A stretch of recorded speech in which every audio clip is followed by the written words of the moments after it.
अब जो है हमने प्रिज्म में देखा कि किस तरह सूरज की रोशनी अलग अलग रंगों में तकसीम होती है। अब देखेंगे कि सूरज की रोशनी हमें सफेद किस तरह नजर आती है, जबकि उसमें 7 रंग मौजूद हैं। तो उसका तजुर्बा हम एक इस तरह की डिस्क पर कर सकते हैं। देखेंगे आपके इसमें अलग अलग कलर की है डिस्क बनाई गई है। ऐसी डिस्क को न्यूटन डिस्क कहते हैं। अब आप देखते हैं कि इसमें अलग अलग कलर हैं, लेकिन आप मैं इसे जरा तेजी से घुमाऊंगा तो आप देखेंगे कि क्या फर्क नजर आता है। कैसा नजर आ रहा है? सफेद।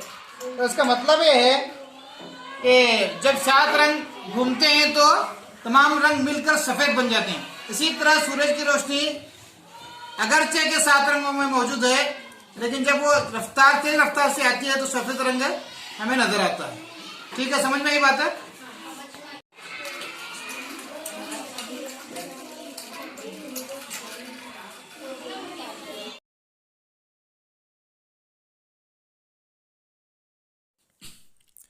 सीढ़ी को जब हम रोशनी में पकड़ते हैं तो मुख्तलिफ रंग नज़र आते हैं। जब सूरज की सफ़ेद रोशनी सीढ़ी के स्क्रैचेस से होकर गुज़रती है तो ये रोशनी मुनाक्स होकर मुख्तलिफ रंगों में नज़र आती है।